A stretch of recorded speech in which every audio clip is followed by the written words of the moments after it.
नमस्कार। आज के इस वीडियो में हम पढ़ेंगे द्रव्य गुण शास्त्र से पहला यूनिट द्रव्य गुण शास्त्र परिभाषा। इस यूनिट में आज जो हम टॉपिक्स देखने वाले हैं ये CCIM के सिलेबस के अनुसार है और ये टॉपिक्स हैं द्रव्य गुण विज्ञान के सप्त पदार्थ के लक्षण। सप्त पदार्थ क्या क्या हैं? द्रव्य, रस, गुण, वीर्य, विपाक, प्रभाव और कर्म। इस वीडियो में हम इन सातों पदार्थ के सिर्फ लक्षणों के बारे में चर्चा करेंगे। बाकी की जो डिटेल्स हैं वो हम अपने अगले वीडियोस में कवर करेंगे, क्योंकि CCIM के सिलेबस के हिसाब से पहले यूनिट में सिर्फ इन सप्त पदार्थ के लक्षण ही बताया गया है। तो आइए शुरू करते हैं द्रव्य गुण शास्त्र की परिभाषा से। द्रव्य गुण शास्त्र 3 शब्दों से बना हुआ है। पहला द्रव्य, दूसरा गुण और तीसरा शास्त्र। इसमें देखिए जो द्रव्य है वो क्या है? जिसके आश्रय में गुण एवं कर्म समवायी संबंध से हो। ये इंपॉर्टेंट है, समवायी संबंध। मतलब कि कोई भी द्रव्य, चाहे वो गिलोय हो चाहे वो आम्र हो, उसमें उसके गुण और कर्म समवायी संबंध से आश्रित हो, उसी को द्रव्य कहते हैं। अब समवायी संबंध का मतलब क्या है? वो द्रव्य जब बन चुका है और उसमें जब तक गुण और कर्म रहेंगे तब तक ही उसका अस्तित्व रहेगा। जब गुण एवं कर्म उससे अलग हो जाएंगे तो उस द्रव्य का कोई अस्तित्व ही नहीं रहेगा। उसी को समवायी संबंध कहते हैं। संबंध इसमें देखिए 3 प्रकार के हो रहे हैं: समवायी संबंध, असमवायी संबंध और निमित्त। इनको हम अलग अलग अगले वीडियो में हम देखेंगे। यहाँ पर सिर्फ आप समझिए कि समवायी संबंध का मतलब क्या होता है। ऐसा संबंध जिसमें जो मिलने वाले जो घटक हैं, जब द्रव्य को बना रहे हैं वो, तो जब तक वो उसमें रहेंगे तब तक उस द्रव्य का अस्तित्व रहेगा, और जब वो उससे अलग हो जाएं तब उसका अस्तित्व ही समाप्त हो जाए, उसी को समवायी संबंध कहते हैं। गुण किसे कहते हैं? किसी कार्य को निष्पादित करने के लिए आवश्यक धर्म या निश्चेष्ट कारण को गुण कहते हैं। यह द्रव्यों में समवायी संबंध से मौजूद रहता है। देखिए हमने यहाँ पर देख ही लिया है कि गुण एवं कर्म समवायी संबंध से हैं। तो ये जो गुण है यहाँ पर वो उस द्रव्य में समवायी संबंध से रहेगा। ये इसका एक लक्षण हो गया। गुण का लक्षण है ये कि वो द्रव्य में समवायी संबंध से रहता है। किसी कार्य को निष्पादित करने के लिए आवश्यक धर्म क्या जरूरी है? कि एक कारण हो तभी वो कार्य होगा, बिना कारण के कार्य नहीं होता है। तो ये जो कारण है वो कैसा होगा? निश्चेष्ट होगा।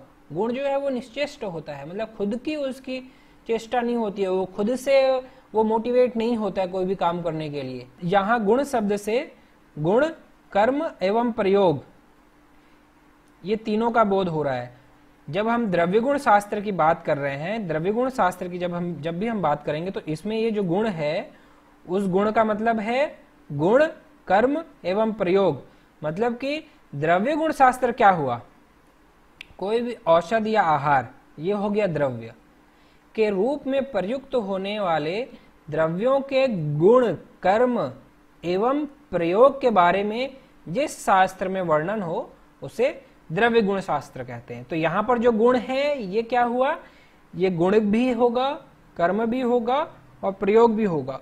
कोई भी एक मटेरियल है, कोई भी एक द्रव्य है, कोई भी एक औषधि है, उसकी क्या क्या प्रॉपर्टीज होती हैं, उसके क्या क्या एक्शन है और क्या क्या उसके इंडिकेशंस हैं, किस किस चीज़ों में, किन किन रोगों में उनका हम प्रयोग कर सकते हैं, उसके बारे में हम जिस शास्त्र में पढ़ते हैं या जिस शास्त्र में इन तीनों का वर्णन हो उसे ही द्रव्य गुण शास्त्र कहते हैं। अब देखिए द्रव्य के लक्षण। चरक सूत्र में बताया है यत्र आश्रिता कर्म गुणा कारणम समवायी यत् तद द्रव्यम। क्या मतलब हुआ इसका? जिसमें कर्म एवं गुण आश्रित हो। यह हमने द्रव्य की परिभाषा में देखा ही था, यही इसका लक्षण है। कोई भी द्रव्य कर्म और गुण के बिना व्यर्थ है, उसका कोई अस्तित्व ही नहीं रहेगा, उसकी कोई यूटिलिटी ही नहीं रहेगी, है ना। तो सबसे पहला लक्षण द्रव्य का है कि उसमें कर्म एवं गुण आश्रित हो। दूसरा लक्षण है जो अपने कार्य का समवाय कारण हो। उदाहरण आप देखिए, इसमें दिया हुआ है कि मिट्टी और धागा, इसमें अपने अपने गुण और कर्म निहित हैं और वे क्रमशः घड़ा, मिट्टी जो है वो घड़ा बनाएगा और कपड़ा जो है वो धागे से बनेगा। तो इसमें क्या है कि घड़ा और कपड़े का समवाय कारण द्रव्य कौन सा है? मिट्टी और धागा। घड़ा अगर कार्य द्रव्य है तो उसका कारण द्रव्य क्या है? मिट्टी। और मिट्टी जब तक उसमें, उस कार्य द्रव्य में जब तक मिट्टी रहेगा तब तक घड़े का अस्तित्व रहेगा। अगर हम मिट्टी को उसमें से अलग कर देंगे तो घड़ा ही नहीं रहेगा। यही समवाय कारण होता है। शरीर के दोष, धातु और मलों में भी द्रव्यों की समवाय कारणता है। क्रिया गुणवत समवाय कारणम द्रव्यम। यही चीज बताया है कि क्रिया गुणवत समवाय कारणम द्रव्यम। द्रव्य क्या है? जिसमें क्रिया और गुण समवाय कारण से मौजूद हो वही द्रव्य है। तो चरक और सुश्रुत के अनुसार द्रव्य के जो लक्षण हैं वो लगभग एक जैसे ही हैं, बस उनकी भाषाएं अलग हैं। तो ये तो है द्रव्य के लक्षण। आइए अगले स्लाइड में देखते हैं, हम एग्जाम्पल से समझते हैं। जैसे ये है हरितकी, जिसको कि हम अभ्या भी बोलते हैं। अगर ये कारण द्रव्य है, अभ्या में आश्रित गुण कौन कौन से हैं? रुक्ष, लघु, पंचरस, मधुर विपाक, उष्णवीर्य, त्रिदोषहर। और इसके आश्रित कर्म कौन कौन से हैं? दीपन, अनुलोमन और रसायन। ये कर्म करने वाले हैं। ये कर्म और कार्य ये दो अलग अलग है। कर्म का मतलब होता है कि शरीर में जो परिवर्तन हो रहा है किसी भी द्रव्य के सेवन करने से, उसको हम कर्म कह रहे हैं। और जो कार्य है वो कार्य द्रव्य की तरह हम उसको ले रहे हैं, जो कि कर्म होने के बाद की जो स्थिति है उसको कार्य कहते हैं।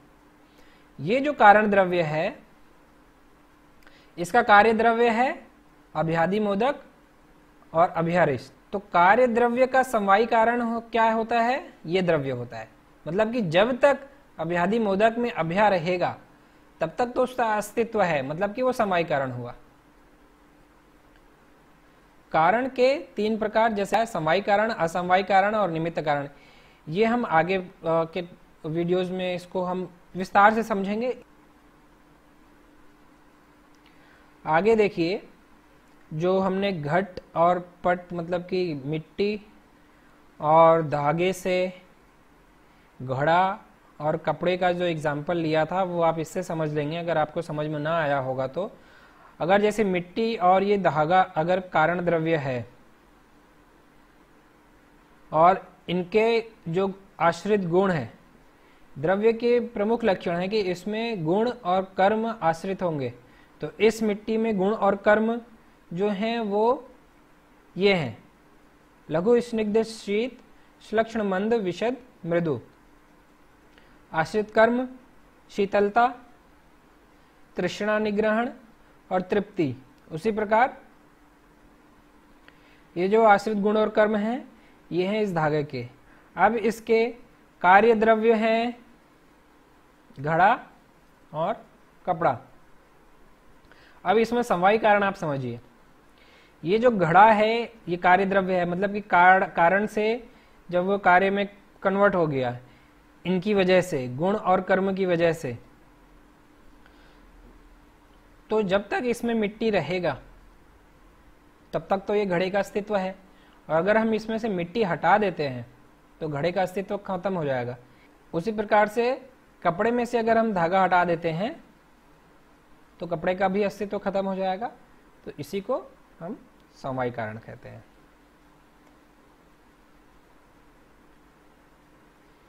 अगला द्रव्य का जो लक्षण है रस वैशेषिक के अनुसार जिसमें रस, गुण, विपाक, वीर्य और कर्म आश्रित हो उसे द्रव्य कहते हैं।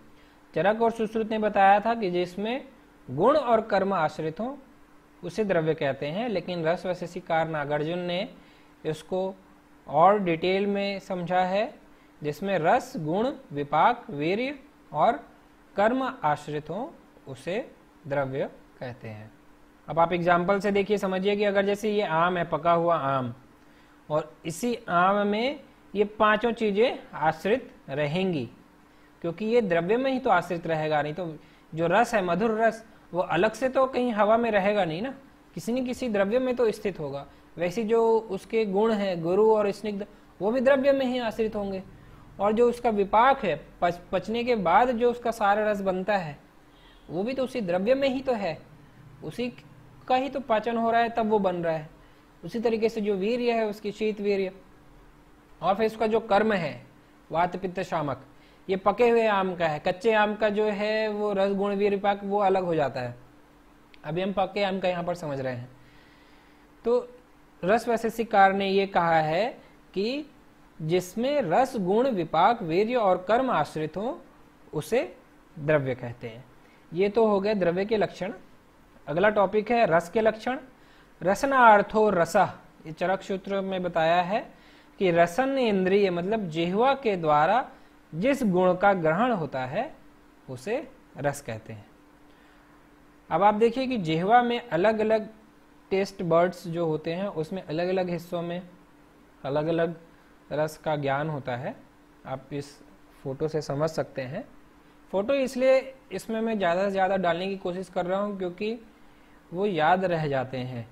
ऐसे तो थ्योरी जो है वो याद होना बड़ा मुश्किल होता है। श्लोक भी जो है वो ऐसा कोई कंपलसरी नहीं है कि आप श्लोक याद करें।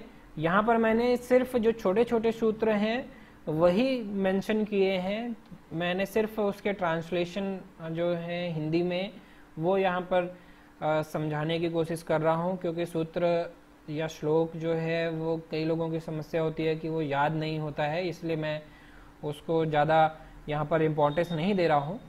वो इम्पोर्टेंट इसलिए हो जाता है कि जो इसमें अभ्यस्त हैं, जिनको आसानी से याद हो जाता है अगर सूत्र, तो उसको इलाबोरेट करना थोड़ा सा आसान हो जाता है। और सूत्र अगर याद हो गया तो कोई भी पॉइंट्स छूटते नहीं है। अगर जैसे हमने रसनार्थो रसा, ये हमें अगर याद हो गया है, यत्र आश्रिता कर्म गुणा कारणम समवायत्त द्रव्यम, जो द्रव्य की परिभाषा है, ये अगर याद हो गया है तो हम उसी से ही डिटेल्स पूरा लिख पाएंगे।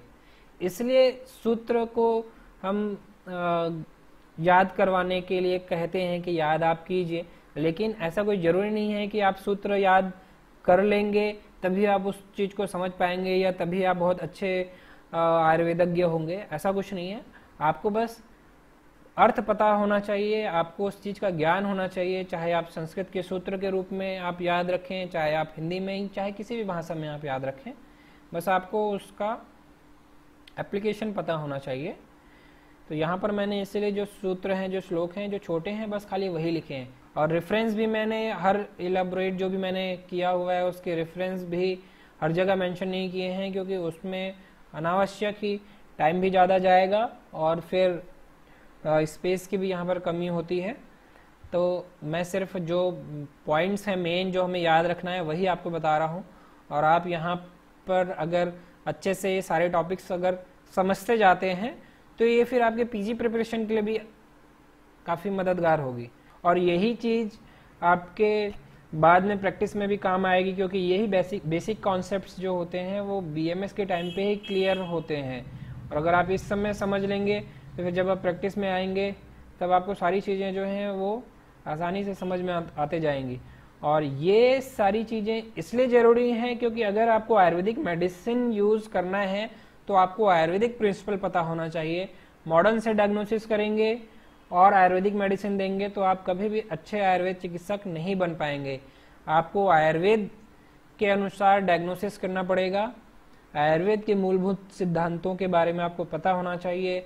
वात, पित्त, कफ, पंच महाभूत, इनमें कोरिलेट करके ही आपको एक फाइनल आपको डायग्नोसिस बनानी है और तभी आप उस औषधि को सही तरीके से प्रयोग करवा पाएंगे। तो ये बहुत इंपॉर्टेंट है, सारे टॉपिक्स जो हैं वो आपको क्लियर होने चाहिए।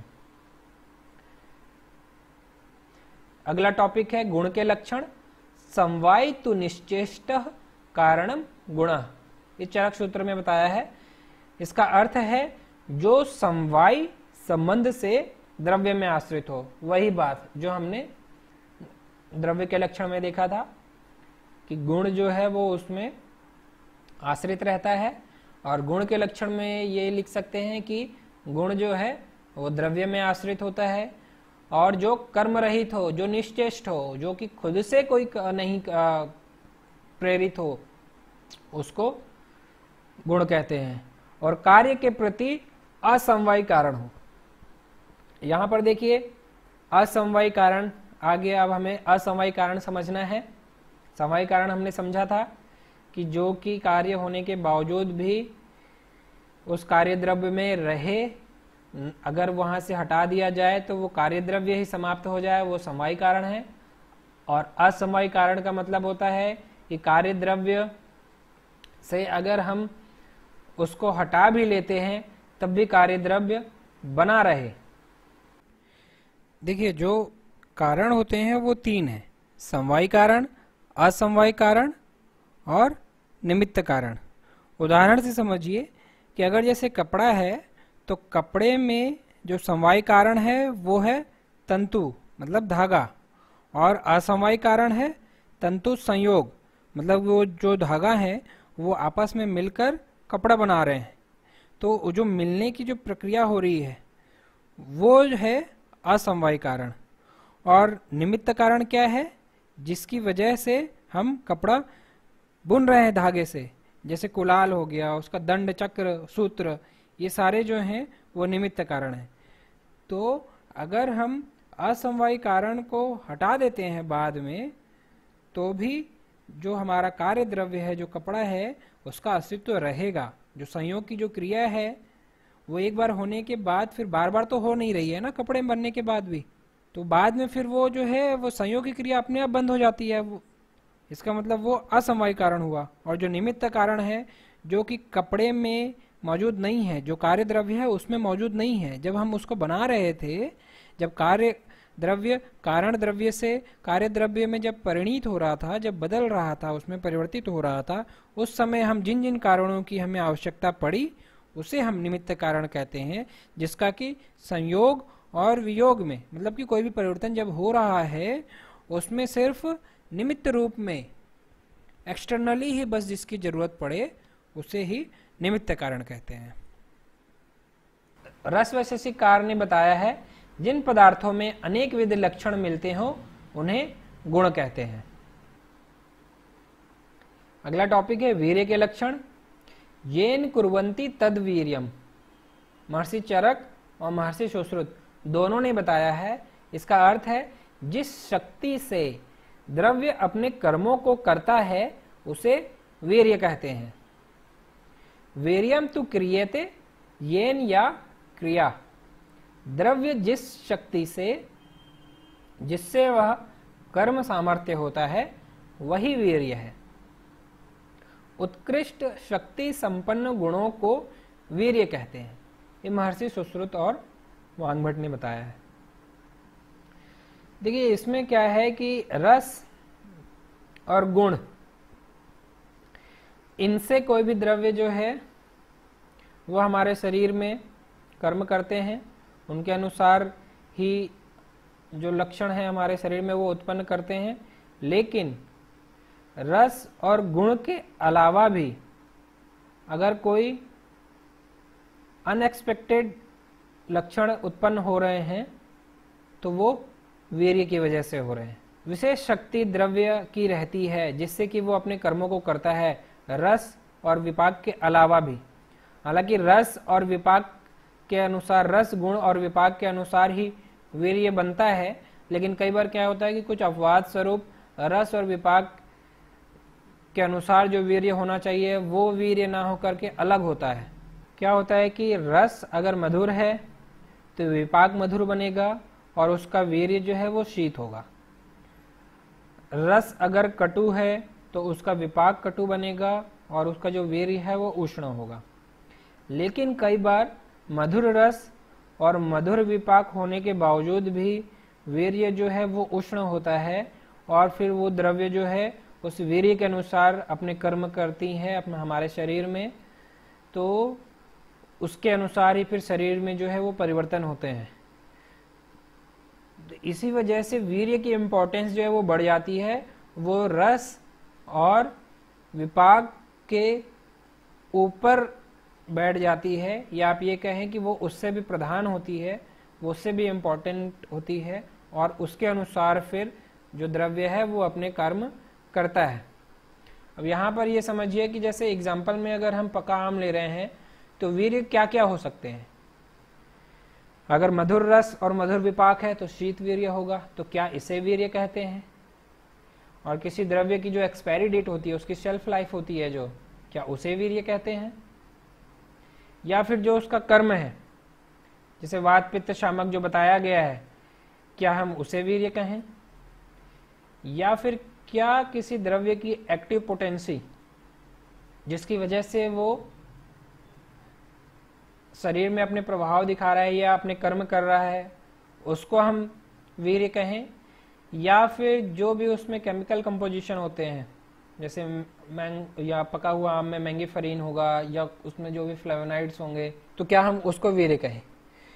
अगर हम एक प्रकार से देखें तो ये सभी चीजें जो हैं वो वीर्य के अंदर में ही आ जा रही हैं। मॉडर्न साइंस के पैरामीटर्स के हिसाब से शेल्फ लाइफ, एक्टिव पोटेंसी और ये केमिकल कंपोजिशन ये कहना ठीक है, लेकिन आयुर्वेद के हिसाब से जो है वो शीत वीर्य, वात पित्त शामक वो जो कर्म जिसकी वजह से कर रहा है उस वजह को वीर्य कह रहे हैं। अगला टॉपिक, विपाक के लक्षण। जठराग्नि के योग से पाचन क्रिया के अंत में भोजन आदि जिस पदार्थ या रस विशेष में परिणीत होता है वही विपाक है। इसमें इंपॉर्टेंट है जठराग्नि के योग और पाचन क्रिया के अंत में जो भी हम सेवन कर रहे हैं, जो भी द्रव्य का सेवन कर रहे हैं, चाहे वो भोजन हो, चाहे वो आहार हो, चाहे वो पेय हो, उस पदार्थ का रस विशेष में परिणीत होना जठराग्नि की वजह से वो एक नए रस में परिणीत हो जा रहा है, उसमें बदल जा रहा है, उसी को विपाक कहते हैं। आहार से सार रस और मल के पृथक होने पर प्राप्त सार रस ही विपाक है। जठराग्नि का जब योग हो जा रहा है, जो भी द्रव्य का हम सेवन कर रहे हैं, और उसके बाद फिर जब उस आहार से सार भाग अलग हो गया और मल अलग हो गया, तो जो सार भाग जो अलग होके आया है उसे ही विपाक कहते हैं। और यही सार भाग जो है वो फिर आगे रस, रक्त आदि धातुओं में फिर मिलता है। विपाक को हम दो पार्ट्स में बांट रहे हैं, प्रपाक और विपाक, क्योंकि जठराग्नि का जो योग हो रहा है वो अलग अलग स्टेज में हो रहा है। इसी वजह से पहला तो आ गया अवस्था पाक, मतलब पहला अमाशय में, फिर पच्यमान आशय में और फिर पक्वाशय में। ये तीनों दोषों के अनुसार है। कफ, यहाँ पर कफ मल रूप में बनेगा, यहाँ पर पित्त मल रूप में बनेगा और यहाँ पर वायु मल रूप में बनेगी। निष्ठा पाक जो है, ये अवस्था पाक जब खत्म हो जाए उसके बाद जो होगा वही निष्ठा पाक है और जो हमें मिलेगा वो विपाक है। आइए अगले इसमें समझते हैं हम इसे। अब देखिए, जैसे कि मान लो हमने किसी द्रव्य का सेवन किया, वो हमारे आहार नली से होते हुए हमारे आमाशय में आ गया। अब यहां से ही इसका अवस्था पाक, जो पहला अवस्था पाक है आमाशय वाला जो है, वो यहीं से स्टार्ट हो जा रहा है, क्योंकि सलाइवा की वजह से पाचन का कार्य जो है वो यहीं से स्टार्ट हो जा रहा है। और ये यहां से आमाशय तक जो है वो पहला अवस्था पाक है। और यहां पर क्या होता है, मलभूत कफ की उत्पत्ति होती है। कहां पर होगी? आमाशय में। कफ का स्थान है ये, इसीलिए। अब अगर हम मधुर रस का सेवन करेंगे या मधुर रस प्रधान द्रव्य का सेवन करेंगे तो जो मलभूत कफ है उसकी मात्रा ज्यादा होगी,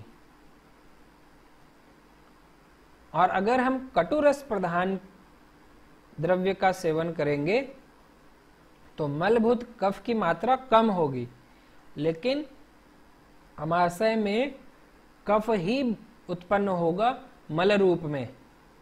उसके बाद फिर सेकंड अवस्था पाक होता है जो कि पश्चिमान आशय में स्थित हो, और यहां पर मलभूत पित्त की उत्पत्ति होती है क्योंकि यह पित्त का स्थान है। ड्यूडेनम वाला जो एरिया है, ड्यूडेनम और स्मॉल इंटेस्टाइन वाला जो एरिया है, वहां पर सेकंड अवस्था पाक होता है। और उसके बाद फिर जो इंटेस्टाइन वाला जो हिस्सा है यहां पर होगा थर्ड अवस्था पाक। जो तीसरी अवस्था पाक होती है वो पक्वाशय में होती है, और यहां पर मलभूत वात की उत्पत्ति होती है। यहां पर देखिए हम जो वर्ड यूज कर रहे हैं वो है मलभूत वात, मलभूत पित्त और मलभूत कफ। ये जो दोष हैं वात पित्त कफ वाले वो नहीं है, ये रोग उत्पन्न करने वाले हैं। ये जो वात पित्त कफ यहाँ पर जो बन रहे हैं ये रोग उत्पन्न करेंगे। कब रोग उत्पन्न करेंगे? अगर वो संचित हो गए वहीं पर, तब वो रोग उत्पन्न करेंगे। और अगर वो संचित नहीं हो रहे हैं या कम बन रहे हैं तो फिर वो रोग उत्पन्न नहीं करेंगे। अब जब थर्ड जो अवस्था पाक है जब वो खत्म हो जाती है तब फिर जो होगा वो है निष्ठा पाक, और इससे विपाक की उत्पत्ति होगी।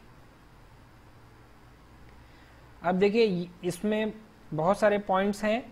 विपाक और मल अलग हो जाते हैं निष्ठा पाक में।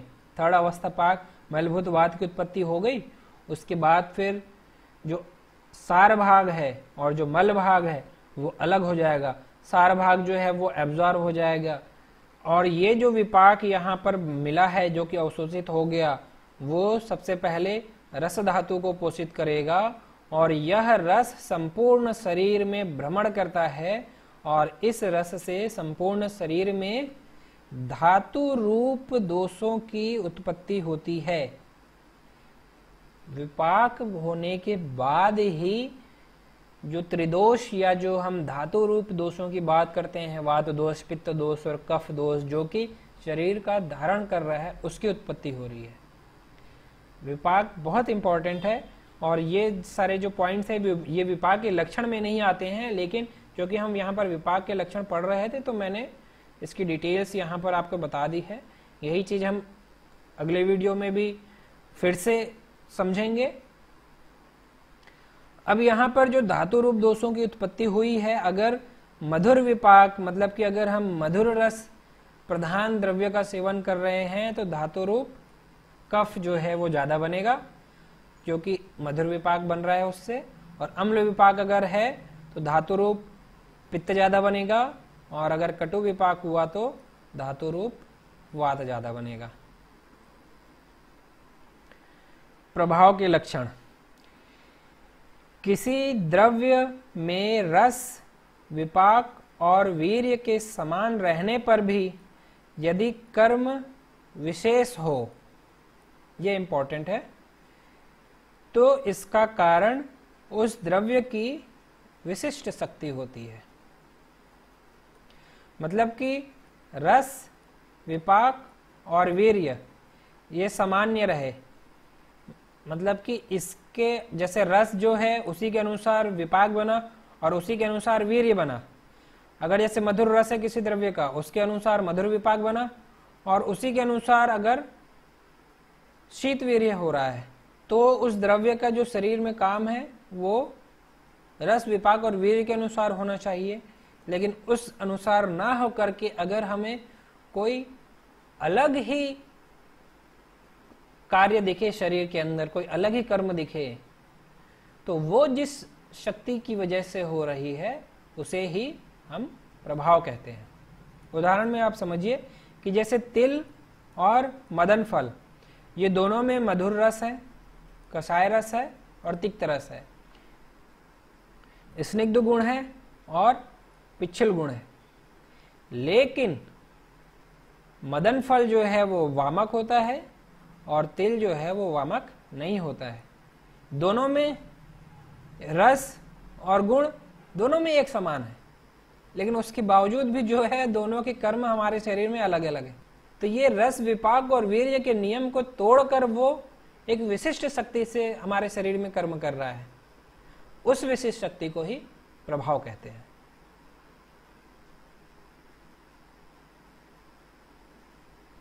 कर्म के लक्षण चरक सूत्र में 26वें अध्याय में इसकी परिभाषा दी है और उसके लक्षण भी बताए हैं। जो संयोग और विभाग में अनपेक्ष मतलब स्वतंत्र कारण हो उसे ही कर्म कहते हैं। जो द्रव्य में आश्रित हो, यत्र आश्रिता कर्म गुणा, ये तो हमने देखा ही है। तो कर्म का जो एक इंपॉर्टेंट लक्षण है वो यह है कि वो द्रव्य में आश्रित होता है और जो संयोग और विभाग में मतलब कि मिलना और अलग होना या फिर कोई भी परिवर्तन जो भी होगा, संयोग और विभाग जो है वो परिवर्तन को इंडिकेट कर रहा है। शरीर में परिवर्तन उत्पन्न करने वाले द्रव्यगत पदार्थ को कर्म कहते हैं। ये वैशेषिक के अनुसार है, वैशेषिक दर्शन के अनुसार। अब यहां पर आप देखिए मदन फल है, तो मदन फल का जो कर्म है वो कर्म है वमन कर्म, वमन करवाता है वो, और मदन फल का जो प्रभाव है वो वामक है। कर्म और प्रभाव लगभग एक प्रकार से सिनोनिम की तरह ही होते हैं, थोड़ा ही बस अंतर है उसमें। आप सभी का बहुत बहुत धन्यवाद। आगे भी हम इसी तरीके से सिलेबस के अनुसार वीडियोस अपलोड करेंगे। आप थोड़ा सा धैर्य रखें क्योंकि ये वीडियोस बनाने में थोड़ा समय लगता है। पहले हम जो टॉपिक्स हैं उसके अनुसार जो कंटेंट हैं वो कलेक्ट कर रहे हैं, कंपाइल करते हैं हम अलग अलग संहिताओं से, और जितना आपको समझना चाहिए, जितना आप लोगों को लिखना चाहिए उतना ही हम अपने स्लाइड्स में मेंशन करते हैं। उसके बाद फिर उसको हम अच्छे से समझाने के लिए इमेजेस और एनिमेटेड 3D पिक्चर्स इसमें हम ऐड करते हैं। उसके बाद फिर रिकॉर्डिंग होती है, फिर उसकी एडिटिंग होती है। तो ये थोड़ी सी जो प्रक्रिया है ये थोड़ी लंबी हो जाती है, तो आप लोगों को थोड़ा सा धैर्य रखना है। कोशिश हम कर रहे हैं कि ज़्यादा से ज़्यादा समय हम वीडियोस बनाने में, एडिट करने में और इसको अपलोड करने में दें।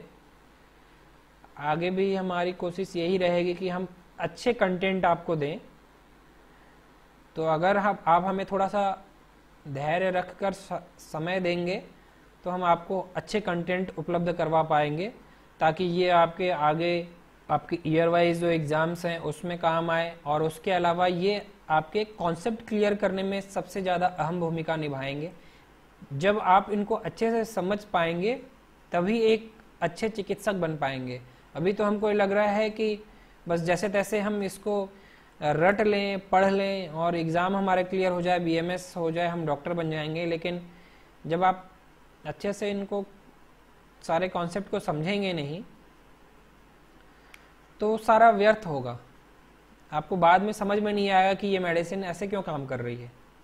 देखिए, हम प्लेलिस्ट भी हमने इसी वजह से बनाया हुआ है ताकि आप उस प्लेलिस्ट में आप जाइए और आपको सब्जेक्ट वाइज आपको वीडियोस मिलेंगे, सीरियल वाइज है वो। सारे जो CCM के जो सिलेबस है उसके अनुसार ही हम बना रहे हैं।